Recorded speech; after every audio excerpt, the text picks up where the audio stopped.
Irmãos queridos, boa noite. É minha intenção, no culto de hoje, dar sequência à exposição bíblica do domingo em que eu estive aqui falando sobre o Evangelho de João, capítulo 12. Então eu chamo a atenção da igreja nessa noite para João, capítulo 12, do verso 1 ao verso 8. 6 dias antes da Páscoa, Jesus foi para Betânia, onde estava Lázaro, a quem ele tinha ressuscitado dentre os mortos. Prepararam-lhe ali uma ceia. Marta servia e Lázaro era um dos que estavam à mesa com Jesus. Então Maria, pegando um frasco de perfume de nardo puro, muito precioso, ungiu os pés de Jesus e os enxugou com os seus cabelos. E toda a casa se encheu com o cheiro do perfume.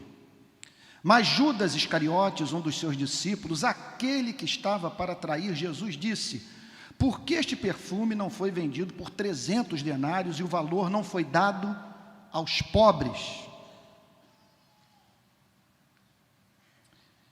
Permita-me repetir. Por que este perfume não foi vendido por 300 denários, o equivalente a um ano de trabalho, pagamento por um ano de trabalho, e o valor não foi dado aos pobres? Ele disse isso não porque se preocupava com os pobres, mas porque era ladrão e, tendo a bolsa do dinheiro, tirava o que era colocado nela. Mas Jesus disse: deixa que ela guarde isto para o dia do meu sepultamento, porque os pobres estão sempre com vocês, mas a mim vocês nem sempre terão. É importante que nós vejamos essa passagem à luz da descrição sobre o mesmo episódio feita por Marcos. Então, por favor, abram a Bíblia em Marcos capítulo 14, verso 3. Porque Marcos ressalta fatos que ocorreram naquele dia na casa de Simão o leproso, que por algum motivo não são mencionados por João. Verso 6, de Marcos capítulo 14. Mas Jesus disse: deixem a mulher em paz, porque vocês a estão incomodando. Ela praticou uma boa ação para comigo, porque os pobres estarão sempre com vocês, e quando quiserem, podem fazer-lhes o bem, mas a mim vocês nem sempre terão. Permita-me repetir.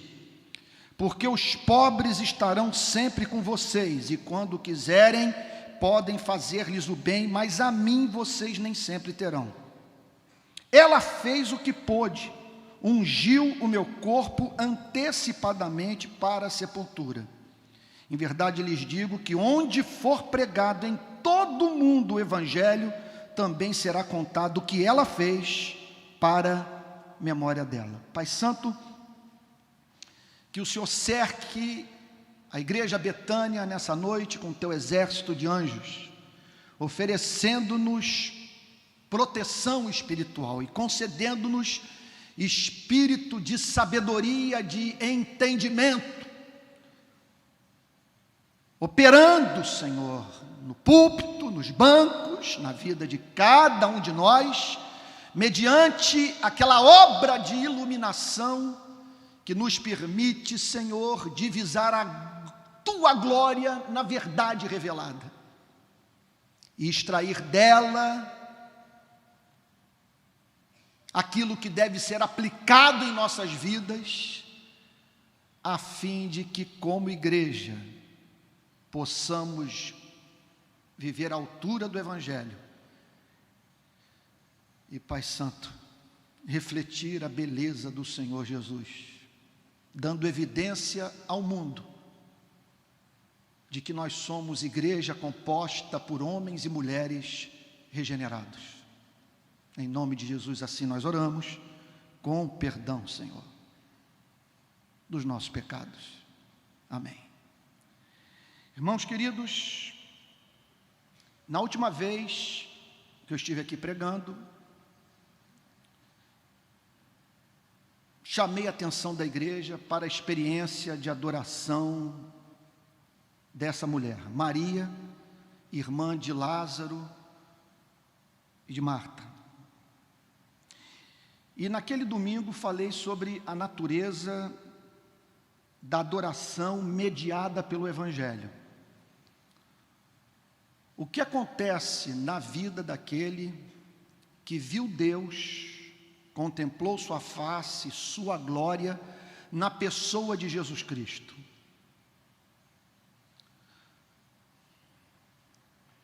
O que significa ver Deus à luz do Evangelho? E esse Deus revelado na pessoa bendita do seu único Filho. Eu enfatizei 3 pontos naquele domingo. Número 1, que quando esse encontro é real, e notem, permita-me voltar àquele dia. Eu me lembro de ter dito para vocês que ver a glória de Deus não significa contemplar literalmente até mesmo Jesus Cristo em pé à destra do Todo-Poderoso, tal como aconteceu com Estevão. É possível uma pessoa passar por uma experiência mística que arremete para um contato concreto com o Deus que existe, sem que essa experiência seja de natureza espiritual. Porque uma coisa é você ver a glória de Deus, outra coisa é você amar o Deus glorioso que se revelou a você. Uma coisa é crer, outra é adorar. Jonathan Edwards afirma num dos seus sermões que a maior evidência desse fato reside no que a palavra de Deus fala sobre o que ocorrerá na vinda do Senhor Jesus. O Senhor Jesus voltará, segundo o testemunho bíblico, em glória, na companhia do exército angelical, e será visto por todos, por cristãos e não cristãos. E os não cristãos que o contemplarem naquele dia, diz a Bíblia, nem por isso se converterão. A verdadeira experiência espiritual é sentir a doçura do mel. É o que você contempla, o comover, o mover até a medula, gerando afeições santas, o habilitando a dizer: Jesus, amante da minha alma, permita-me voar para o teu seio, como Charles Wesley pôde declarar num dos seus poemas. É algo também que o move a declarar: Jesus, o só pensar em ti enche-me o peito de dulçor. Ou fazer suas as palavras do apóstolo Paulo em Gálatas 3:20. Logo, já não sou eu quem vive, mas Cristo vive em mim, e esse viver que agora tenho na carne, vivo pela fé no Filho de Deus que me amou e a si mesmo se entregou por mim. Quando um ser humano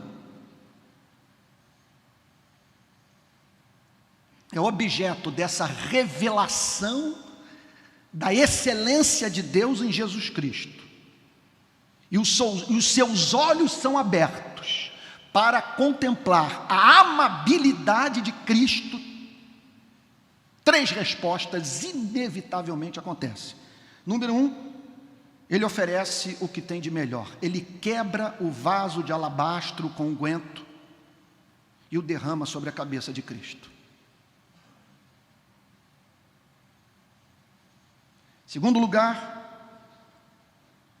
ele experimenta aquilo que John Wesley chamava de coração estranhamente aquecido. A sede dessa espiritualidade é no coração. Atinge o campo das afeições, produzindo assim as chamadas afeições santas, aquelas que nos movem a viver à altura das implicações éticas do Evangelho: zelo, gratidão, amor reverente, que faz o homem declarar: os teus mandamentos não são penosos. Ou viver a experiência de Jacó com Labão, conforme eu ressaltei naquele domingo. A Bíblia diz que ele trabalhou 7 anos para Labão por causa de Raquel, e aqueles anos foram como poucos anos, pelo muito que ele amava Raquel. E por fim, essa adoração mediada pelo Evangelho nasce da percepção da excelência de Cristo. Eu me lembro de ter procurado naquele domingo, juntamente com a igreja, procurar responder a seguinte pergunta: o que levou Maria a quebrar o vaso de alabastro e derramar o perfume de nardo puro sobre o corpo de Cristo e transformar os seus cabelos em toalha, a fim de enxugar os pés do seu Salvador? Bom, eu lhes disse que pelo menos 3 experiências pelas quais Maria passara a levaram a manifestar aquele louvor extravagante. Número 1, ela havia passado um bom tempo com Cristo em sua casa, palavras da Bíblia, quedada aos pés do Senhor Jesus, a ouvir-lhe os ensinamentos, segundo o relato de Lucas, capítulo 10, verso 38. Jesus falou alguma coisa ali para Maria que a encantou. Foi um encontro pessoal com Cristo. E nós ficamos a conjecturar o que o Senhor Jesus falou para Maria naquele dia, enquanto Marta trabalhava duro na cozinha, e que despertou esse afeto pelo Senhor Jesus no coração de Maria. Bom, se eu fosse falar de uma perspectiva autobiográfica, eu diria o seguinte: Jesus naquele dia falou para Maria sobre o perdão do Pai, e fez com que Maria acreditasse mais na misericórdia divina do que na sua inocência. Eu fico imaginando Jesus dizendo para ela: filha, separe o pai de religião. Tome cuidado com o que os presbiterianos estão falando, os batistas estão ensinando, os pentecostais estão proclamando.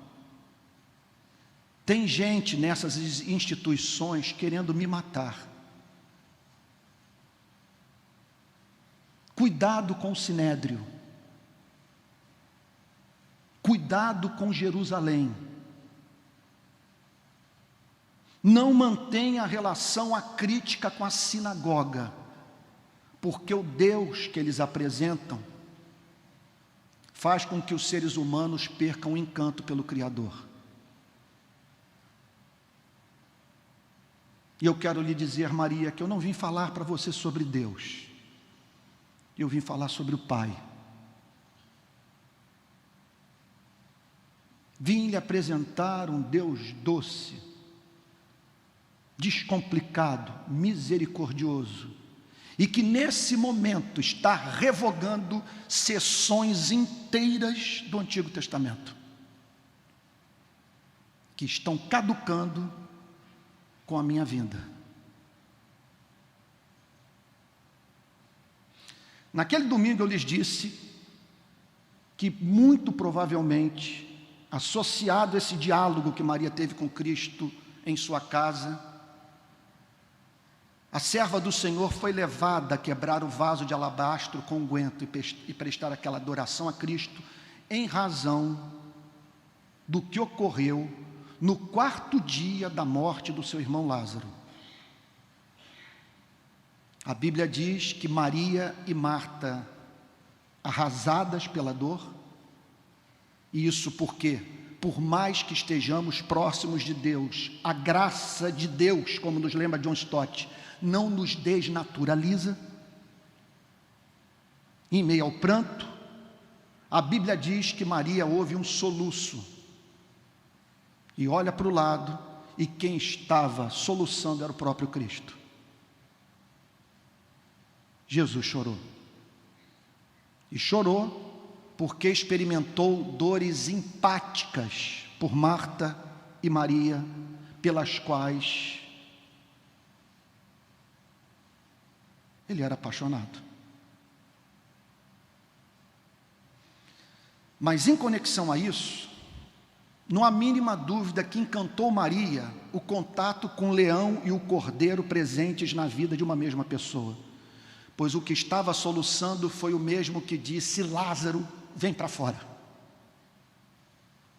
Por isso nós encontramos Maria na casa de Simão leproso, prestando essa adoração a Jesus Cristo.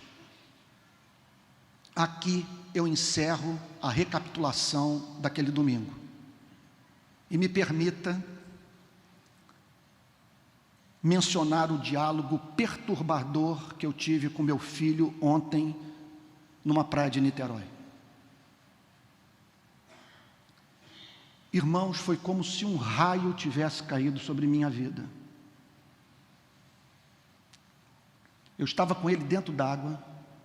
Ele mora em São Paulo, trabalha na IBM e veio passar o final de semana conosco.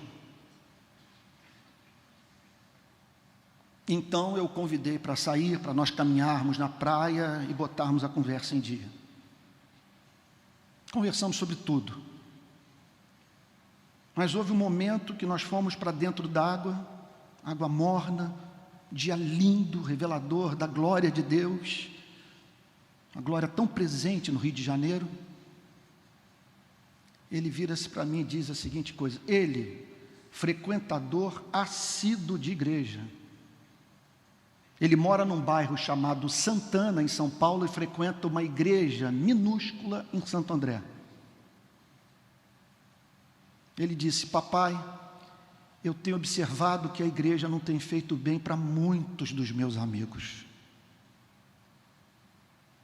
Eu estou conhecendo muita gente infeliz dentro da igreja, papai. Eu falei: meu filho, hoje, quando eu peguei o carro para ir para o nosso culto na Barra da Tijuca, eu falei: filho, o que você me falou ontem me perturbou muito, não sai da minha cabeça o que você disse. E ele complementou: papai, eu conversei ontem com uma amiga, ela está há 1 ano sem ter vida sexual, uma moça jovem, bonita, frequenta uma igreja que se tornou ultrafundamentalista aqui em Niterói, cujo pastor passa mais tempo, no meu modo de ver, falando sobre a sua ideologia política favorita do que pregar o Evangelho. E ela completou: e Mateus, estou há 1 ano sem sexo e não vejo nenhum motivo para continuar frequentando a igreja.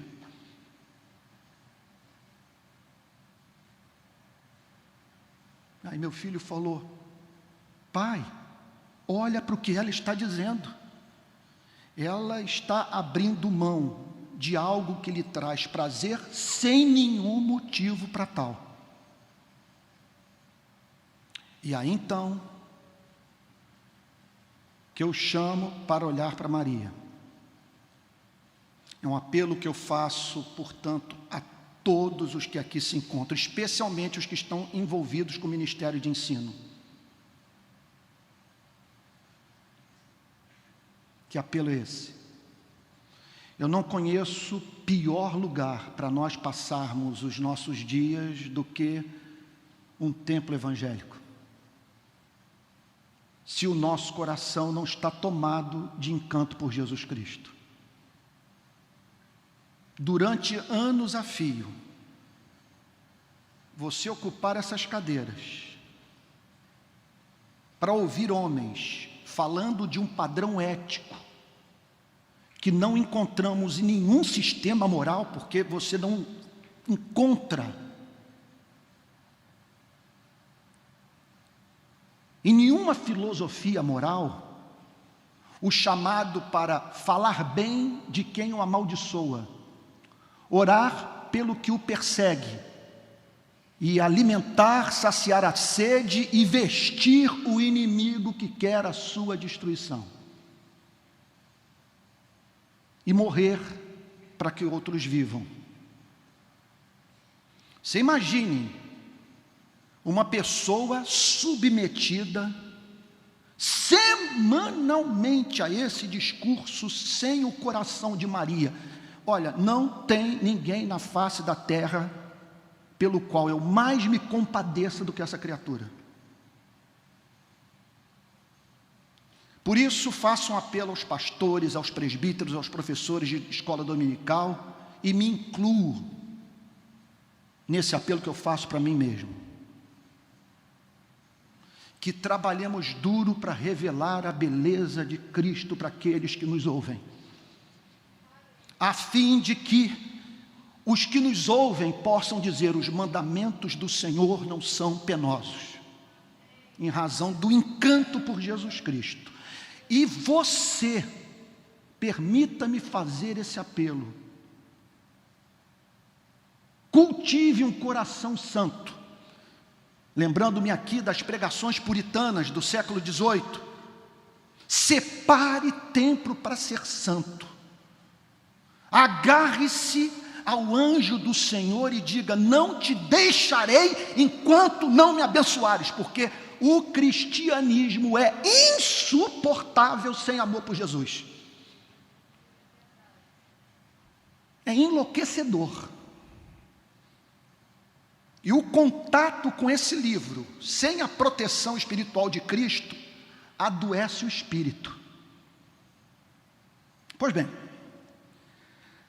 agora acontece que essa passagem que nós acabamos de ler estabelece uma harmonia raramente encontrada nas igrejas locais do nosso país entre o culto que é devido a Deus e o serviço em amor que é devido ao próximo. Porque essa é uma passagem que fala de uma adoração cuja beleza foi reconhecida pelo próprio Cristo, que contou com a aprovação de Cristo.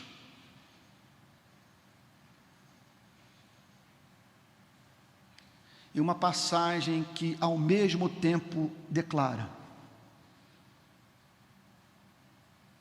mas um dia vocês não terão minha presença física,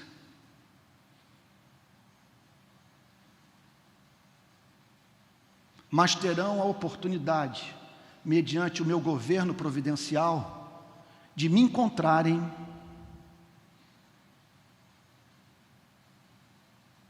disfarçado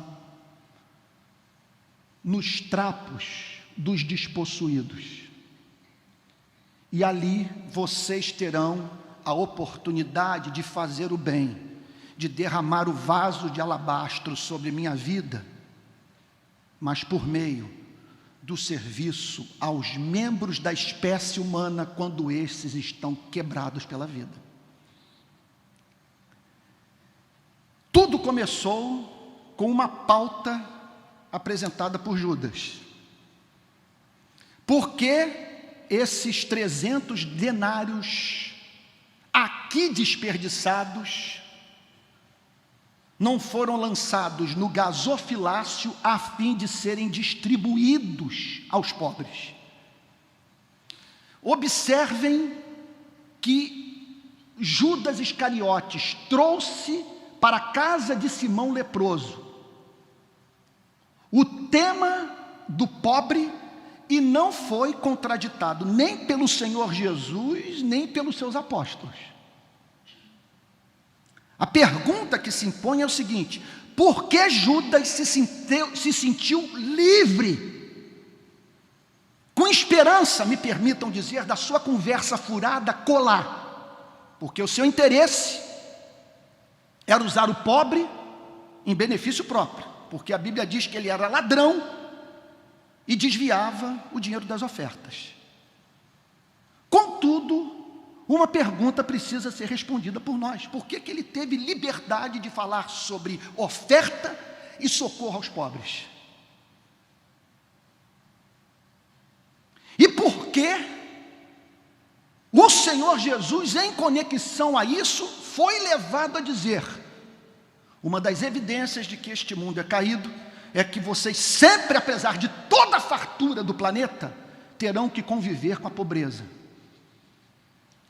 E a providência divina criará inúmeras oportunidades para vocês cuidarem dos destituídos desta vida. Portanto, a pergunta que se impõe é: por que Judas mencionou o pobre e não foi corrigido por isso?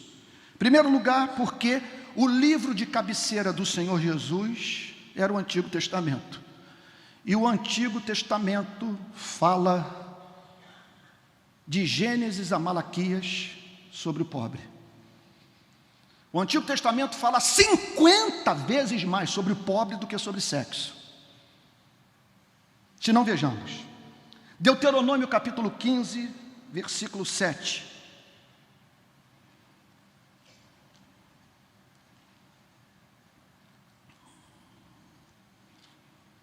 Deuteronômio capítulo 15, versículo 7.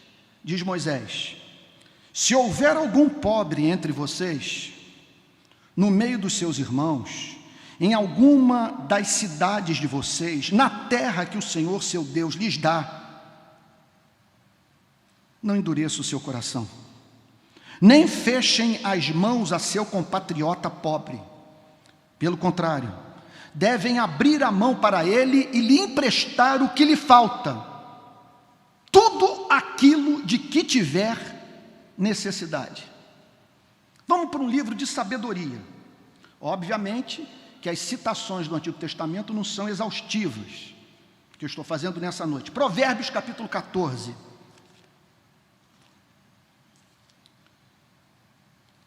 Agora um livro de sabedoria. Provérbios capítulo 14, versículo 31.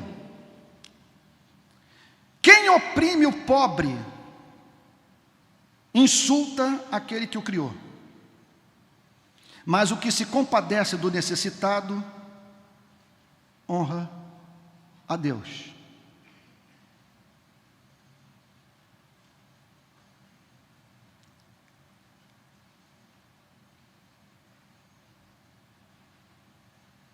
Que significa, portanto, que quando uma igreja como essa se reunir para falar sobre plano de governo, precisa basear a discussão numa passagem como essa. Em que governo a pauta do pobre está especialmente presente?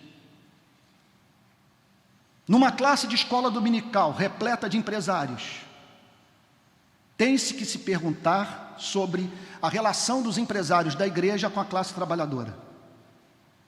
Que implicações este texto tem para a carga horária de trabalho e remuneração de mão de obra? Provérbios capítulo 19, verso 17. Quem se compadece do pobre empresta ao Senhor, e este lhe retribuirá o benefício, que levou Calvino a dizer que Deus é fiador do pobre.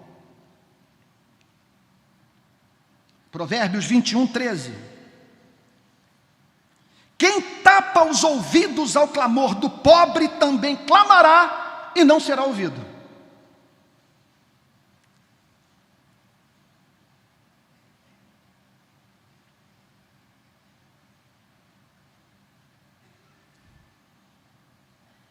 Se essa voz de desespero não ecoa na igreja, a igreja está emitindo um sinal para os céus. E por que não dizer para a sociedade? que ela não é composta por pessoas regeneradas. Provérbios capítulo 28, versículo 27.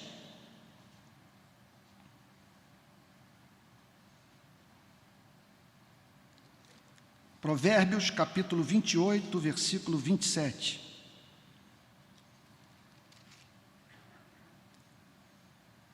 Quem dá aos pobres não passará necessidade,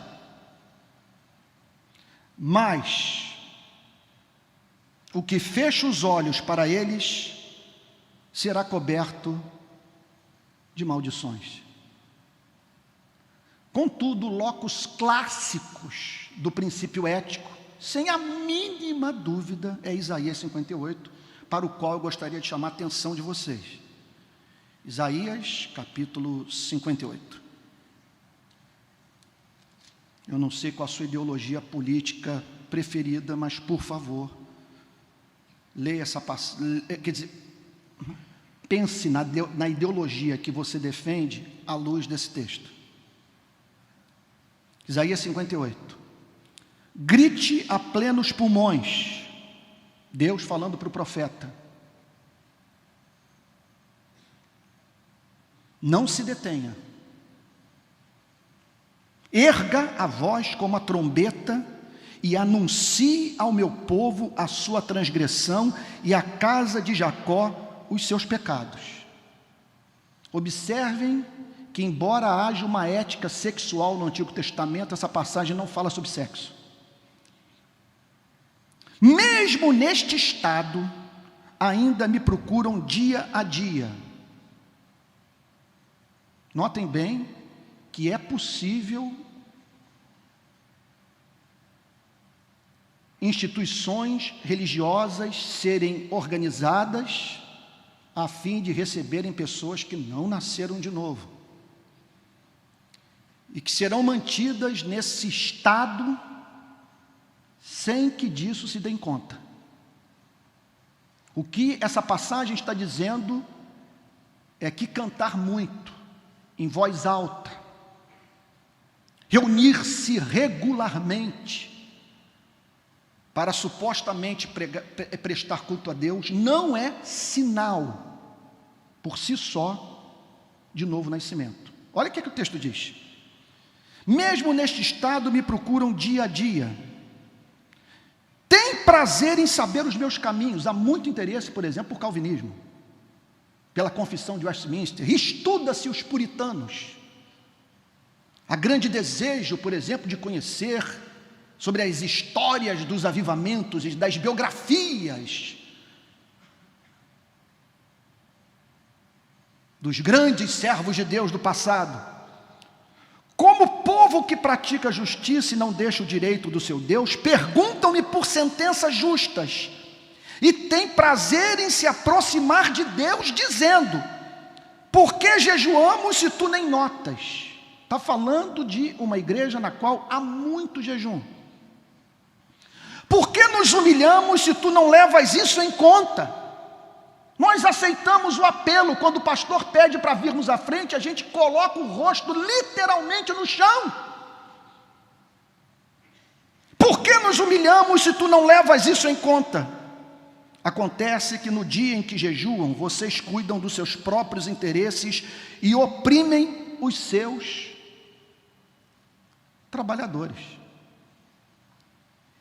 Eu tenho minhas dúvidas se o marxismo teria ganhado tantos corações e mentes no passado, se na Inglaterra da Revolução Industrial os pastores não fossem coniventes com a exploração da mão de obra da classe trabalhadora, com homens e mulheres, crianças trabalhando 17 horas por dia, para no final do dia de trabalho irem para os cortiços ingleses. O companheiro de Marx, Engels, viu aquilo e experimentou uma crise que deveria ter sido experimentada pelos pregadores da época. Em geral, essas ideologias ganham espaço quando a igreja se cala. E nós poderíamos dizer que nessas horas ocorre o fenômeno das pedras clamarem.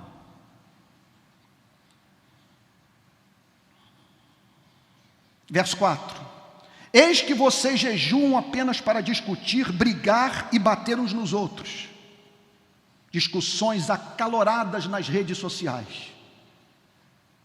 Eu sou de Bolsonaro, eu sou de Dilma, mas você nunca meteu o pé na favela. Não tem nenhum despossuído vivendo melhor por conta do contato contigo. Suas discussões servem para pacificar sua consciência culpada, mas não muda a história. Jejuando assim como hoje, o clamor de vocês não será ouvido lá no alto. Seria este o jejum que escolhi? Esse é o modelo de espiritualidade para o qual eu chamei? Que num só dia a pessoa se humilhe, incline sua cabeça como junco, estenda debaixo de si pano de saco e cinza, faça suas vigílias nos montes, até debaixo de chuva, com o rosto colocado na grama. É isso que vocês chamam de jejum e de aceitável ao Senhor? Será que não é este o jejum que escolhi? Que vocês quebrem as correntes da injustiça, desfaçam as ataduras da servidão, deixem livres os oprimidos e acabem com todo tipo de servidão? Será que não é também que vocês repartam seu pão com os famintos, recolham em casa os pobres desabrigados, vistam os que encontrarem nus e não voltem as costas aos seus semelhantes? Porque você não sabe o que se passa na cabeça do gato, do cavalo e do cão, mas você sabe o que se passa na mente e no coração de um membro da sua espécie quando está faminto e tem que enterrar um filho vitimado por bala perdida. Ou uma família tem o seu carro metralhado pelo exército brasileiro.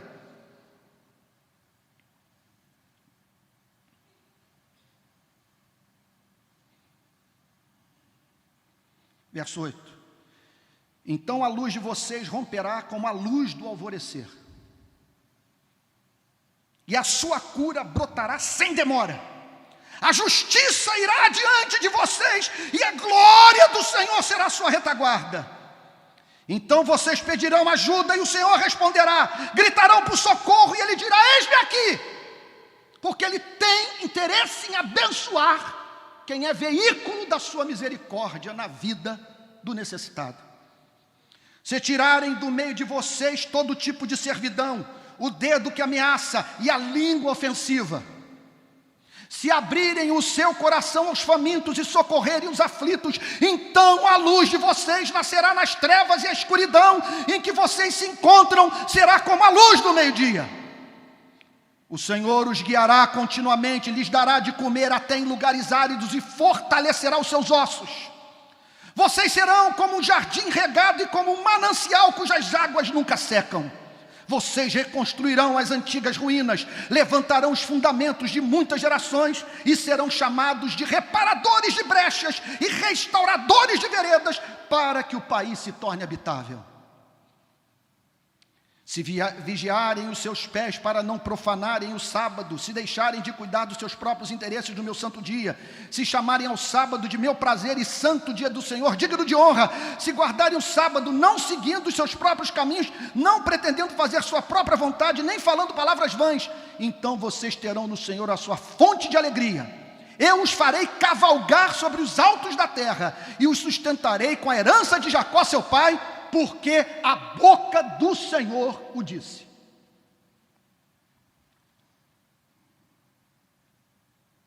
Agora, o livro de cabeceira do Senhor, cujo conteúdo os discípulos conheciam, não era a única fonte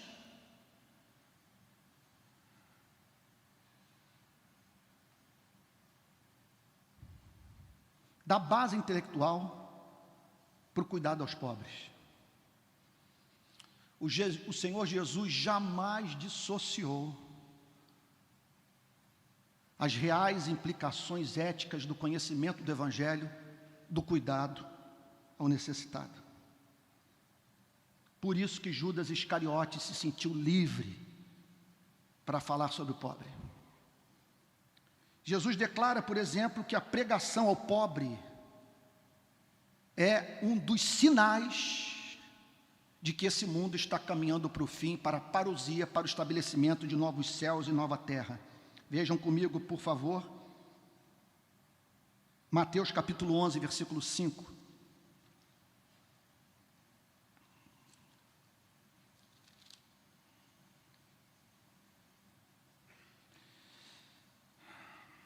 Verso 2: Quando João no cárcere ouviu falar das obras de Cristo, mandou que seus discípulos fossem perguntar: você é aquele que estava para vir ou devemos esperar outro?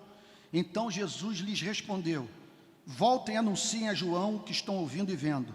Os cegos veem, os coxos andam, os leprosos são purificados, os surdos ouvem, os mortos são ressuscitados e aos pobres está sendo pregado o Evangelho.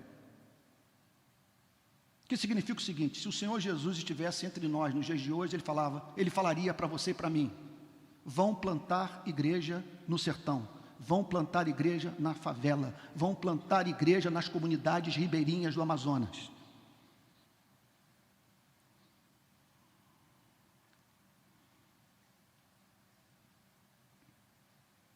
O Senhor Jesus chega ao ponto de declarar que o amor pelo pobre, que se expressa em generosidade concreta, se constitui num grande sinal de novo nascimento. Ele entra na casa de Zaqueu, prega o evangelho para Zaqueu, não lhe apresenta nenhuma certeza de salvação até o ponto em que o diálogo é interrompido por uma declaração do cobrador de impostos Zaqueu: Senhor, se em alguma coisa eu tenho defraudado alguém, eu restituo 4 vezes mais e resolvo dar metade dos meus bens para os pobres. Ao que o Senhor Jesus declarou: hoje houve salvação nesta casa.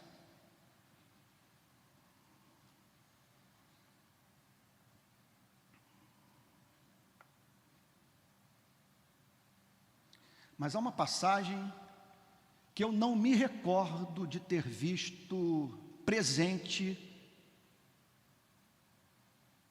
em púlpito de igreja protestante do nosso país, de um pregador ter subido ao púlpito para fazer uma exposição sobre esse texto dos evangelhos e apresentando todas as suas implicações práticas e o quanto essa passagem é poderosa para destruir os nossos paradigmas de espiritualidade.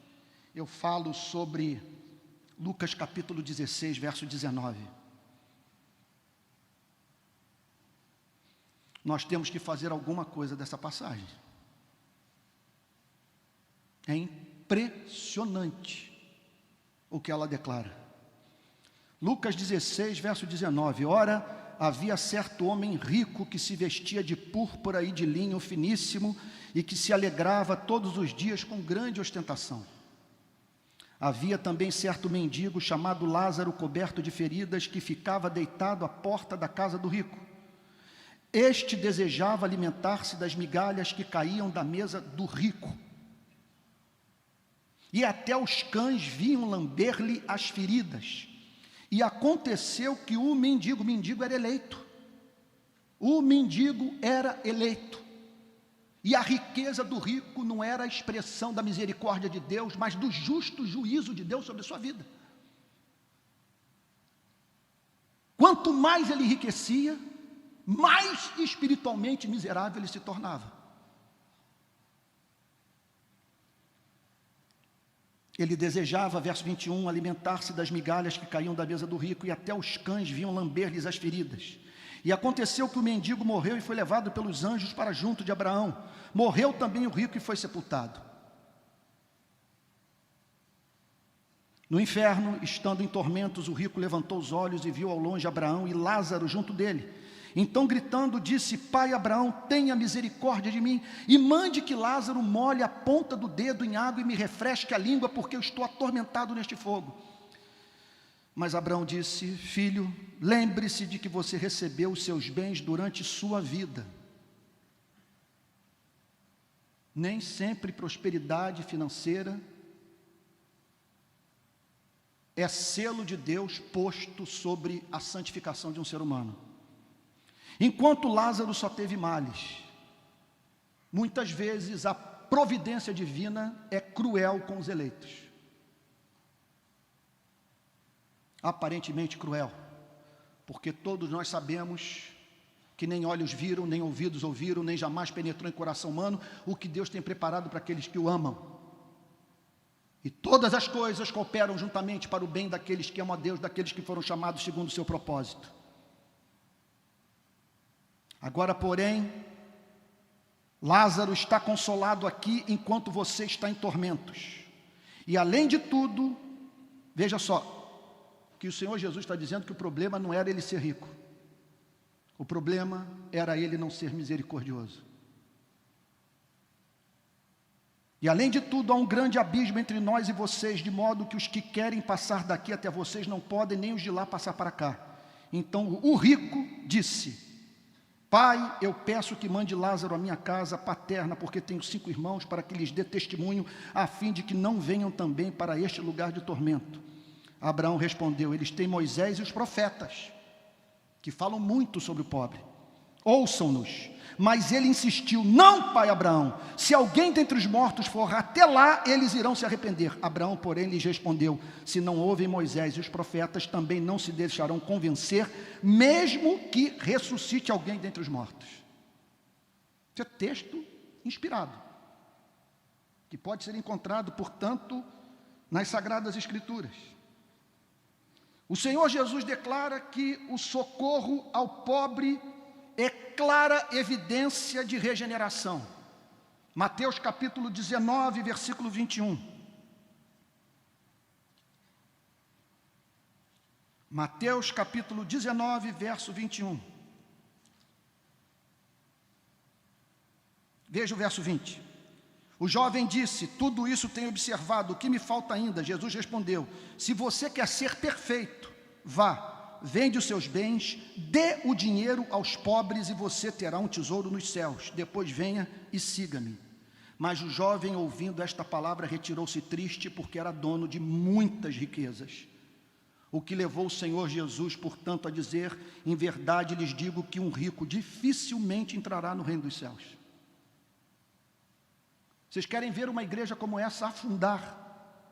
É nós deixarmos uma igreja como essa ser conduzida pelos detentores do poder econômico. Na minha experiência como pastor na Barra da Tijuca, as pessoas com as quais eu tive mais problema foram aquelas que gozavam dos recursos provenientes da providência divina nesta vida. Não sou eu que estou falando. É mais fácil um camelo passar pelo buraco de uma agulha do que um rico entrar no reino dos céus. Em geral, diz o Senhor Jesus que a riqueza perverte o caráter dessas pessoas. E elas muito raramente dispõem de uma mentalidade espiritual. A Bíblia ensina isso nas mais diferentes passagens do Antigo e do Novo Testamento.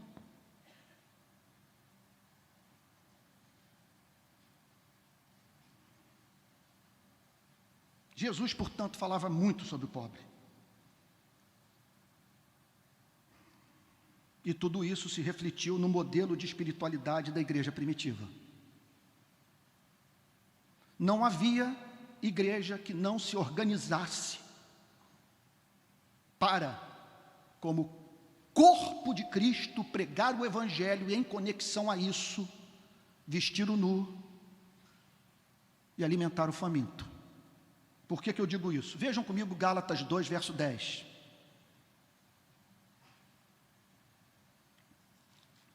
Gálatas 2, verso 10. Aqui está o apóstolo Paulo se dirigindo a Jerusalém para compartilhar com os apóstolos a espécie de evangelho que ele estava pregando entre os gentios. Os apóstolos ouvem a descrição do apóstolo Paulo sobre o seu ministério, reconhecem que o evangelho pregado em Jerusalém era o mesmo evangelho que estava sendo pregado em Antioquia, em Roma, pelo apóstolo Paulo, e contudo,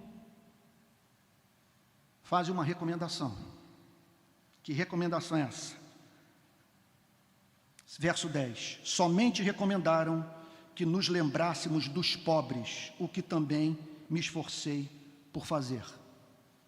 Tiago, no capítulo 2, versículo 5, fala sobre o risco de uma igreja banir o Espírito Santo das suas assembleias por menosprezar o pobre. Do crente, no final do culto, olhar por sobre o ombro do pobre, a fim de fazer os seus olhos repousarem sobre os abastados. É uma tentação tão presente na nossa espécie, que Tiago, pelo Espírito Santo, foi levado a declarar a seguinte coisa. Vejam comigo Tiago capítulo 2. Meus irmãos, verso 1. Vocês não podem ter fé em nosso Senhor Jesus Cristo, o Senhor da glória, e ao mesmo tempo tratar as pessoas com parcialidade. Porque se entrar na sinagoga de vocês um homem com anéis de ouro nos dedos, vestido roupa luxuosa, e entrar também um pobre muito mal vestido, e vocês derem um tratamento especial que está vestido com a roupa luxuosa, dizendo, você sente-se aqui no lugar de honra, e disserem ao pobre, você fique em pé, ou sente-se ali abaixo do estrado dos meus pés, será que vocês não estarão fazendo distinção entre vocês mesmos e julgando as pessoas com que critérios errados? Dizendo que ele é pobre porque é vagabundo, ele é pobre porque foi amaldiçoado por Deus, enquanto que o que é rico é porque trabalhou duro, e é evidente que a bênção de Deus está sobre sua vida. Tiago diz, tome cuidado que isso é um caminho muito perigoso de julgamento. E ele prossegue dizendo, verso 5, escutem meus amados irmãos, por acaso Deus não escolheu os que para o mundo são pobres para serem ricos em fé e herdeiros do reino que ele prometeu aos que o amam? Falando teologicamente, tem mais predestinado entre os pobres, é o que o texto está dizendo. Deus os escolheu para serem ricos em fé. Peguem os róis de membros das igrejas do Brasil, peguem a história do cristianismo. É impressionante o sucesso da nossa fé entre os despossuídos. Por quê? Porque o texto é claro. Escutem, meus amados irmãos, por acaso Deus não escolheu os que para o mundo são pobres para serem ricos em fé e herdeiros do reino que ele prometeu aos que o amam? Verso 6. No entanto, vocês desprezam os pobres. Por acaso não... Olha, vejam só, se o que eu acabei de lhes dizer, que pode ter parecido para alguns tão preconceituoso, e não é o que eu estou querendo ensinar, porque eu devo muito do meu trabalho do Rio de Janeiro ao socorro de amigos meus, ricos. Contudo, aqui está o alerta do Senhor Jesus, dizendo, em geral, o que é acrescentado à vida de um homem tem a tendência de deformar o seu caráter, e a riqueza de uma forma especial, riqueza e poder. É algo impressionante. E olha o que o Tiago diz aqui. Verso 2, capítulo 2, verso 5. Permitam-me repetir. Escutem, meus amados irmãos. Por acaso Deus não escolheu os que para o mundo são pobres para serem ricos em fé e herdeiros do reino que ele prometeu aos que o amam? No entanto, vocês desprezam os pobres. Por acaso não são os ricos que oprimem vocês? E não são eles que os arrastam para os tribunais? Não são eles que blasfemam o bom nome que foi invocado sobre vocês? Bom, o que levou, portanto, o apóstolo Paulo a chamar os presunçosos membros da igreja de Corinto a considerarem o seguinte fato. Vejam comigo 1 Coríntios capítulo 1, verso 26. Análise do rol de membros de uma igreja do primeiro século. Olha que conclusão que o apóstolo Paulo falou quando olhou para o perfil social das igrejas do início da era cristã. Irmãos, verso 26 do capítulo 1 de 1 Coríntios. Considerem a vocação de vocês. Não foram chamados muitos sábios segundo a carne, nem muitos poderosos, nem muitos de nobre nascimento. Portanto, uma porta de salvação é aberta aqui para o rico. É possível ele ser cheio do Espírito Santo, e ser veículo da misericórdia de Deus na humanidade, na vida da igreja. Contudo, é raro. Não foram chamados muitos de nobre nascimento. Pelo contrário, Deus escolheu as coisas loucas do mundo para envergonhar os sábios, e escolheu as coisas fracas do mundo para envergonhar as fortes. E Deus escolheu as coisas humildes do mundo e as desprezadas e aquelas que não são, para reduzir a nada as que são, a fim de que ninguém se vanglorie na presença de Deus. Pois bem, o Velho Testamento e o Novo Testamento falam muito sobre o pobre. Por que motivo? Irmãos, de tudo o que eu li sobre a modernidade, de todos os ataques desferidos nos últimos 300 anos contra o cristianismo, que culminou no colapso do cristianismo na Europa, nenhuma tentativa de desconstrução da nossa fé me atingiu mais profundamente o coração do que uma acusação que os modernos fizeram contra o nosso modo de viver o cristianismo. Se encontra nas obras desses homens a seguinte declaração: não há mínima dúvida que os preceitos éticos da fé cristã são excelsos, são belos, são contundentes, irrefutáveis. A beleza no mandamento amar ao próximo como a si mesmo. O grande problema é que vocês cristãos não praticam nada do que pregam. O discurso é belo, mas a prática de vocês torna os nossos ouvidos surdos à sua mensagem. E onde a contradição reside de uma forma mais severa. Olhem para o neoliberalismo, olhem para o marxismo. Vocês não vão encontrar no pensamento neoliberal, nem no pensamento marxista, especialmente o marxismo clássico, ateu, de Karl Marx, uma antropologia que se aproxime da antropologia do Antigo e do Novo Testamento.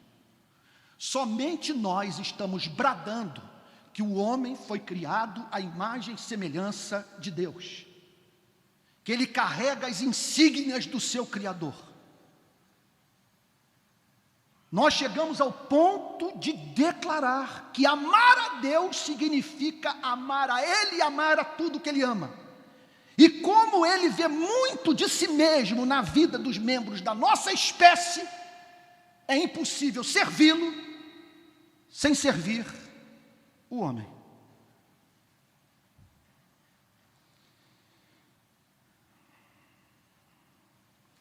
Portanto, quando a Bíblia fala sobre o cuidado ao pobre, não está querendo dizer que haja virtude na pobreza, que todos os pobres herdarão, em razão da sua classe social, o reino dos céus. Concordo com a crítica de Freud a Karl Marx, quando ele diz, olha, esse proletariado, essa virtude que Karl Marx vê no proletariado, eu não consigo ver no meu trabalho clínico. Os homens são, por natureza, egoístas. Essa é a conclusão que eu cheguei, lidando com seres humanos e os ouvindo durante anos a fio. Por que cuidar do despossuído? Porque se nós levamos a sério essa antropologia, nós não vamos tolerar jamais que um membro da nossa espécie esteja impedido, por causa da miséria, de expressar todo o seu potencial de ser criado à imagem e semelhança de Deus. E o problema não consiste na baixa renda, como alerta Amartya Sen no seu livro Desenvolvimento com Igualdade. O problema não está na baixa renda, apenas. O problema está na falta de acesso à educação. a saúde pública decente, nessas pessoas viverem em cidades sem infraestrutura. O problema, portanto, consiste no fato dessa gente estar impedida de fazer ciência, tecnologia, de contribuir para a democracia, especialmente quando vivem em regimes autoritários. O que a Bíblia nos ensina é que nós não podemos tolerar membro da nossa espécie privado de expressar na sua plenitude a imagem e semelhança de Deus. Olha, eu fiz uma declaração essa semana na internet e me criticaram por causa dessa declaração. Eu não estou dizendo que o pobre não pode ser salvo, não pode ver a glória de Deus, não pode orar, não pode ser batizado com o Espírito Santo.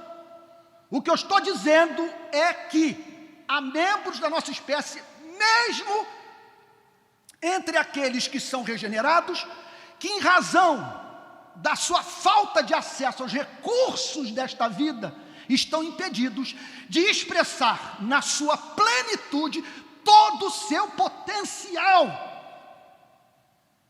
de ser criado à imagem e semelhança de Deus.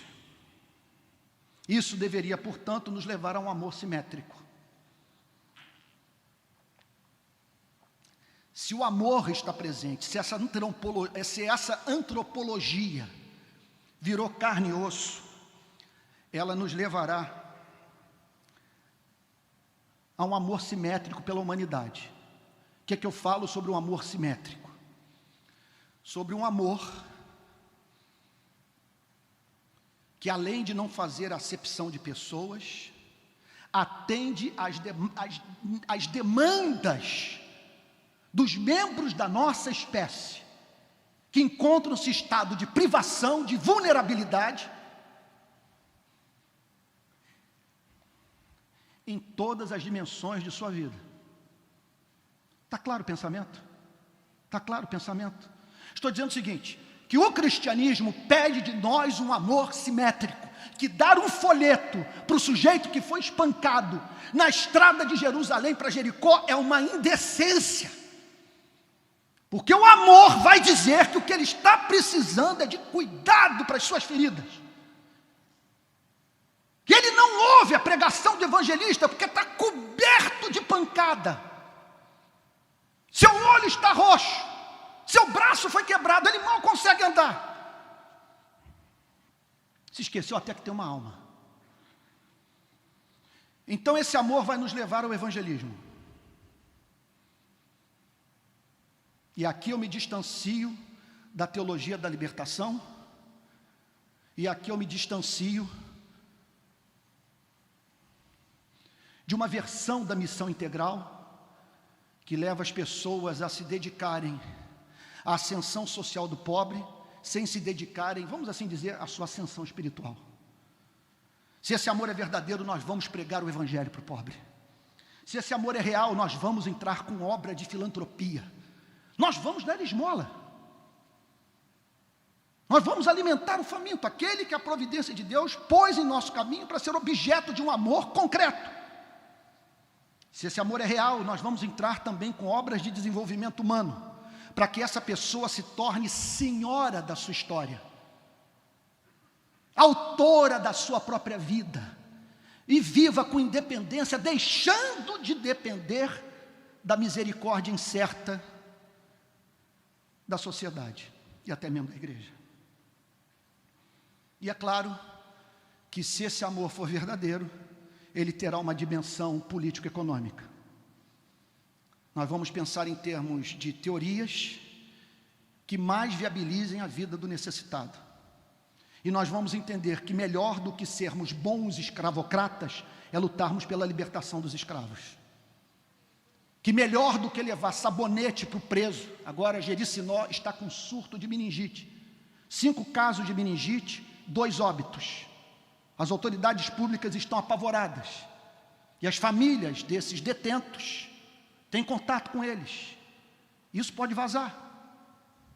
Como disse essa semana lendo Jeffrey Sachs, economista americano, ele disse a seguinte coisa: o amor próprio esclarecido deveria nos levar a cuidar dos pobres, porque isso é interessante para a gente. Outro dia, lendo um livro de um economista da Universidade Harvard, ele dizia o seguinte: se o Ocidente não exportar riqueza, vai importar pobreza. Eu li esse livro há uns 20 anos. E lembro de uma entrevista em Copacabana que eu disse: se o Rio de Janeiro não cuidar, isso deve fazer uns 10 anos talvez, se o Rio de Janeiro não cuidar dos necessitados, o que está acontecendo nesses guetos vai vazar. E está aí agora na internet as cenas do que está acontecendo hoje, por exemplo, em Jardim Caraí. Nas ruas dos bairros de classe média. Porque, de certa forma, se não tem para todos, não tem para ninguém.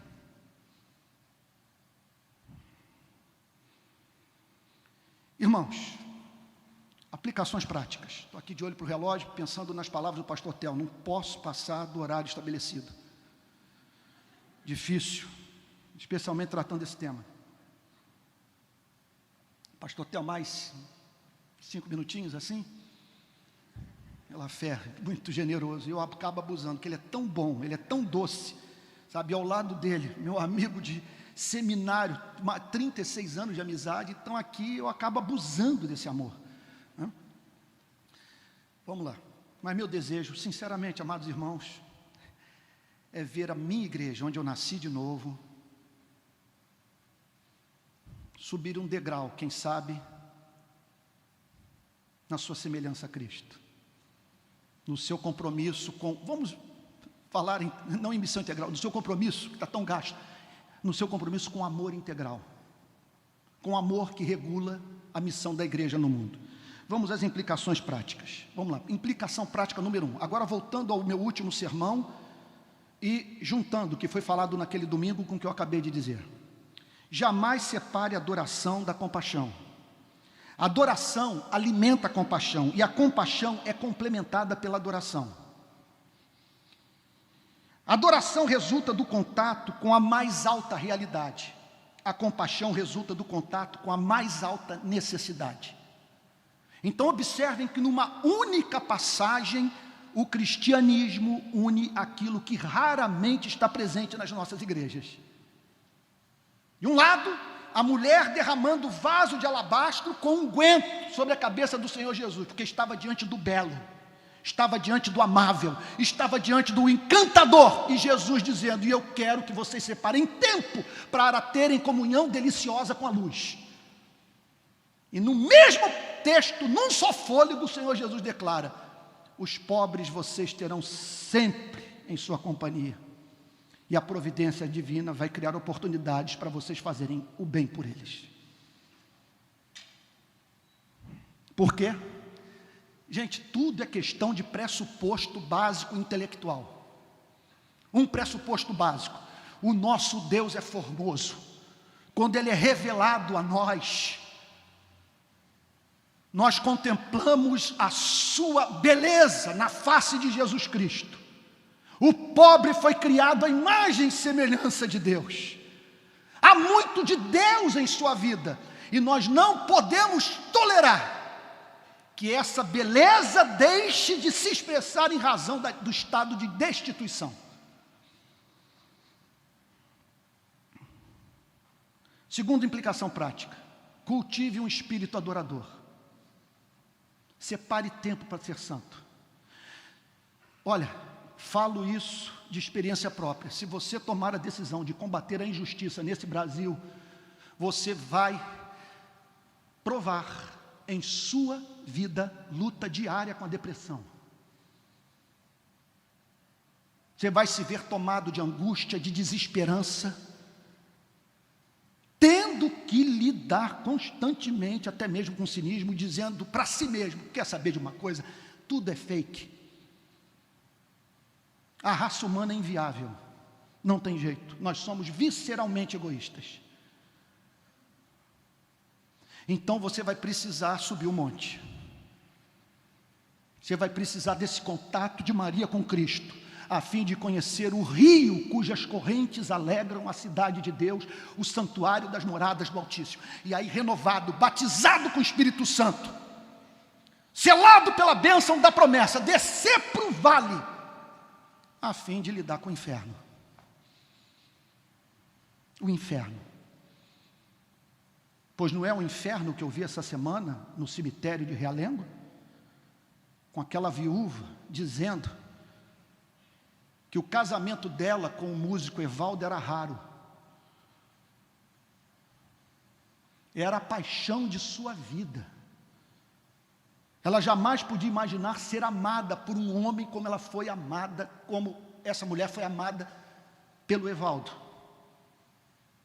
que foi morto por 80 disparos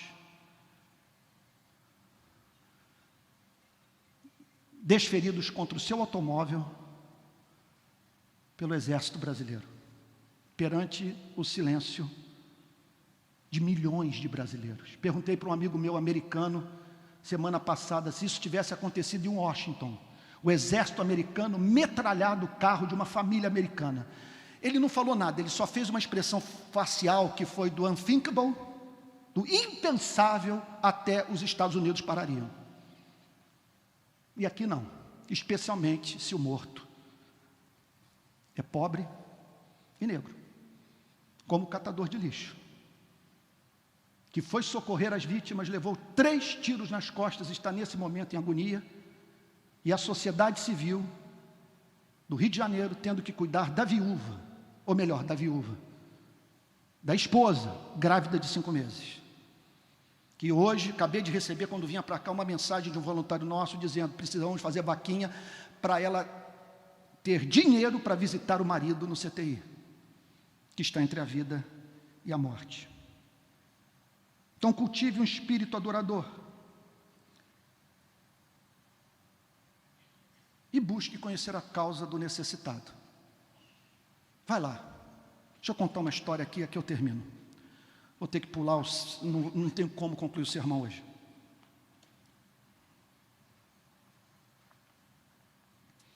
Havia sido convidado para falar no primeiro congresso da CEBAL em Maputo, Moçambique, para os pastores moçambicanos.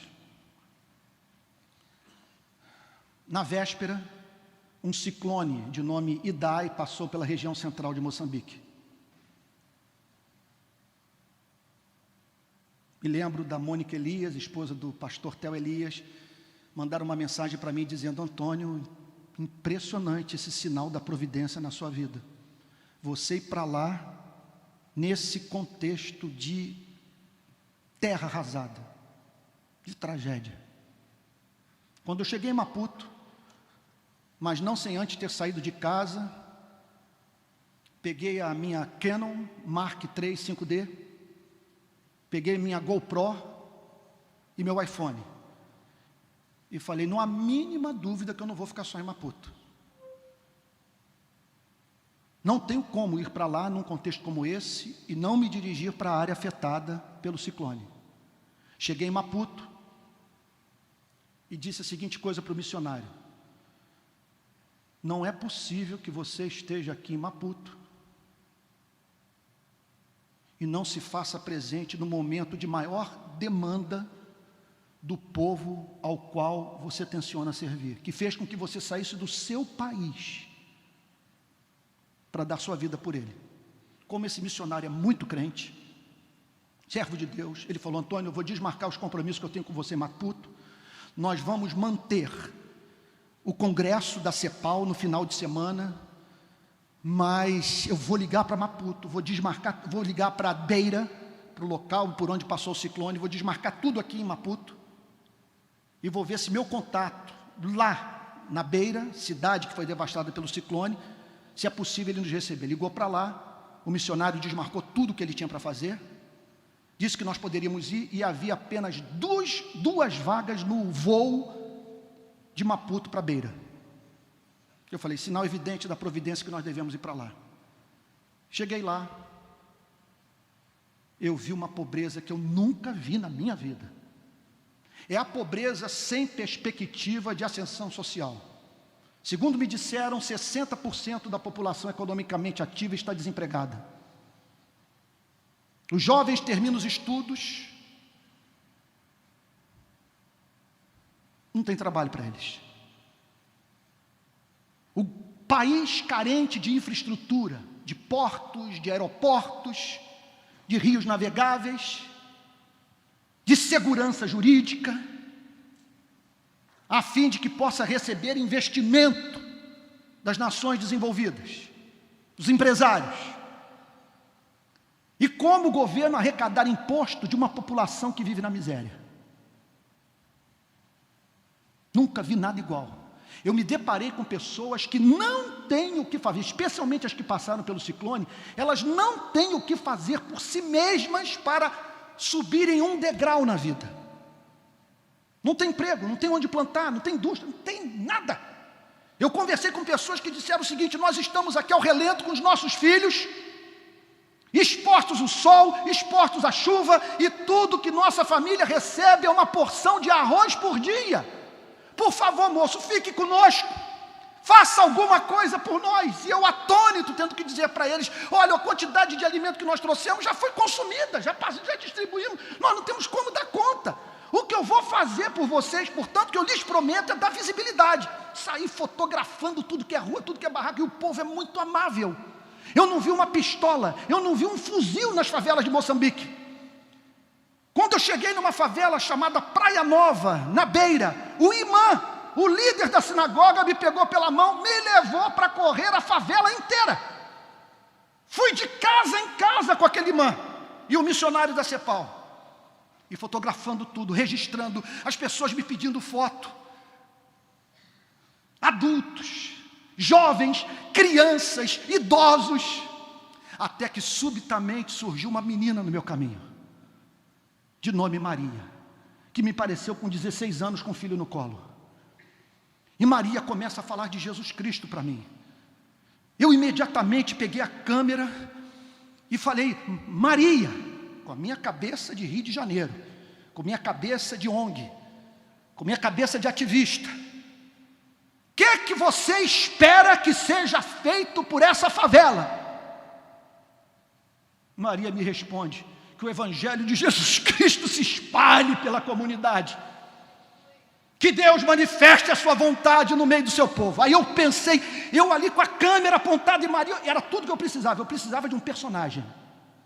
Personagem, para quê? Para mobilizar o Brasil, para levantar recursos para Moçambique. Eu com a câmera focada em Maria, Maria com o bebê no colo, eu falei: essa moça é cheia do Espírito, vou fazer uma pergunta do cão para ela e tenho certeza que ela vai dar uma resposta cristã. Falei: Maria, como é que você sabe que Jesus te ama morando nessa miséria? Você mora mal, Maria. Esse lugar é muito pobre. Como que você pode ter certeza que Jesus o ama? Maria, com aquele cantador sotaque moçambicano, vira-se para mim e diz: ora, o meu Deus enviou o seu único filho para morrer por mim, por isso eu creio no seu amor pela minha vida. O vídeo viralizou nas redes sociais, de maneira que os recursos começaram. Jorginho, que é tesoureiro do Rio de Paz, que é membro dessa igreja, testemunha disso, dinheiro começou a aparecer do Brasil inteiro, de maneira que nós estamos agora em condição de reconstruir ou construir 30 casas em Moçambique, para a honra e glória do Senhor Jesus. Por que eu estou mencionando esse fato? É apenas um pequeno exemplo. Eu não estou dizendo para Betânia virar ONG. Para falar a verdade, pastor Theo, me permita dizer, meu modelo ideal de igreja é pastor Theo, pastor Vanderlei, eu, Cláudio, Henrique, os presbíteros da igreja, nós nos dedicarmos à pregação da palavra. Aqui vocês vão ter o calvinismo puro, a pregação da palavra de Deus no poder do Espírito Santo. Agora, cabe aos irmãos se mobilizarem, se unirem, arregaçarem as mangas. Tenho para mim, me perdoe, pastor Theo, não precisamos ampliar os departamentos da igreja. Isso aqui virá um monstro de departamentos e de comissões, e do pastor passar mais tempo envolvido com a administração do que com a preparação de sermões. Mas os irmãos podem criar as associações livres, se unirem em torno de causas, daquilo que traz peso ao seu coração, daquilo que lhe traz agonia, e tomarem a decisão de irem lá e se fazerem presentes para a honra e glória do Senhor Jesus. E olha, gente, me perdoe falar isso, pode ser, estou me promovendo, Deus tenha misericórdia de mim, mas é a história que eu conheço. E eu espero que sirva para edificação, tal como o apóstolo Paulo testemunhava em Jerusalém do que o Espírito Santo estava fazendo através da sua vida no campo missionário. Eu peguei 3 horas de barco, cruzando o Rio Índico, subindo pelo rio Buzi, que vem do Zimbábue, e deságua nessa cidade chamada Beira, em Moçambique. A água cobria o nosso corpo. Cheguei completamente encharcado numa aldeia chamada Buzi, que na quinta-feira, às 10h30 da noite, foi devastada pelo ciclone. No domingo, foi devastada pelo transbordamento do rio Buzi. Segundo me disseram, abriram as comportas do rio no Zimbábue e não avisaram para os moradores de Moçambique. E veio aquela onda de lama, matando todo mundo, destruindo as casas, um horror. Um horror. Mas, irmãos queridos, olha, permitam-me dizer,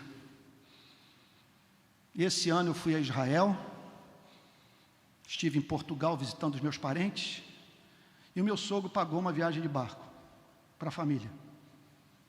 A felicidade que eu provei em Moçambique, eu não encontrei em nenhuma dessas viagens que eu fiz. Realmente mais bem-aventurado é dar do que receber. E lá você descobre que não tem problema na vida.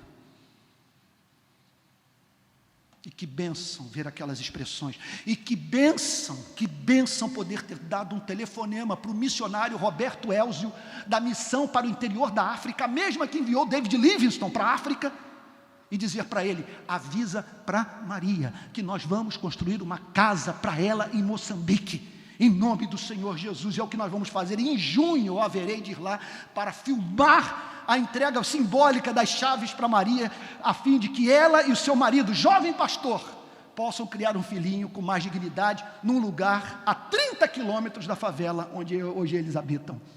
Vamos também reconstruir a casa do pastor Daniel Baibai, um homem cheio do Espírito Santo que perdeu tudo. Esperamos fazer o bem por todos, por muçulmanos, por aqueles que Deus botar em nosso caminho, porque os pobres sempre os tendes convosco,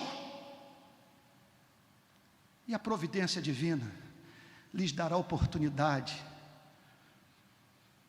de vocês identificarem Jesus Cristo na vida deles. Então, eu concluo dizendo o seguinte: qual é a igreja dos sonhos? É essa igreja que, no contato com a mais alta realidade da beleza de Deus em Jesus Cristo, quebra o vaso de alabastro com unguento e oferece o melhor de si ao seu Salvador. E a igreja que, no mais alto contato com a necessidade humana, por que não dizer, quebra o vaso de alabastro com unguento, mas de uma nova forma, vestindo, alimentando, dando voz para o despossuído. Nessa dinâmica, nós vamos ter igrejas que serão verdadeiras cidades edificadas na montanha. E é para esse tipo de cristianismo que Deus chama a nossa querida Igreja Presbiteriana Betânia. Que Deus os abençoe em nome de Jesus. Vamos ficar de pé.